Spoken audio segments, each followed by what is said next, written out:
দেশের 99% মানুষ এই ভুলটা করে। সেটা হলো ইমামের কোনো ভুল হলে মুক্তাদিরা পিছন থেকে কি বলে তার ভুল ধরবে, লোকমা দিবে কি দিয়া? সুবহানাল্লাহ, মাশাআল্লাহ। আপনারা তো জানেন, দেখা যায় সব শিক্ষিত এবং দিনদার এবং আলেম ওলামা মানুষ এখানে, মাশাআল্লাহ। কিন্তু এদেশে বেশিরভাগ মানুষ নামাজের পরে পিছন দিয়ে কি বলে? আল্লাহু আকবার বলে। নবী করিম সাল্লাল্লাহু আলাইহি সাল্লাম বলেছেন, আত-তাসবিহু লির-রিজাল ওয়াত-তাসফিকু লিন-নিসা।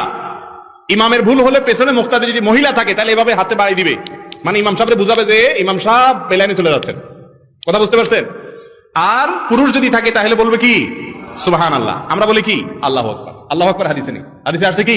সুবহানাল্লাহ। এর আমলও খুব একটা চালু নেই আমাদের সমাজে, জানি না মানুষ। এটা হলো প্রথম কথা। দ্বিতীয় কথা হলো, ইমাম সাহেবের ভুল হয়েছে, মুক্তাদিরাও লোকমা দেয় নাই, নামাজ শেষ হয়ে গেছে, এখন কি করবে? উত্তর হলো, দেখতে হবে ভুলটা কোন ধরনের। যদি ফরজ ভুল হয়ে থাকে, ফরজ তরক হয়, যেমন ইমাম 4 রাকাত 3 রাকাত পড়ে সালাম ফিরে ফেলেছে, তাহলে তো নামাজ আবার পড়তে হবে বা ওই রাকাত পড়তে হবে। আর যদি ওয়াজিবের ভুল হয় আর সবাই কিবলার দিকেই ফিরে থাকে, তখন স্মরণ হয়, তখনও যদি লোকমা দেয়, ইমাম সাহেব যদি কি করে? সোসেস দেয়, তাইলে নামাজ হয়ে যাবে। আর যদি হাঁটাচলা করে কথাবার্তা বলে তারপরে মনে হয়, তাহলে আবার নামাজ পড়তে হবে। আর যদি সুন্নাতের ভুল হয় তাহলে সেক্ষেত্রে কিছু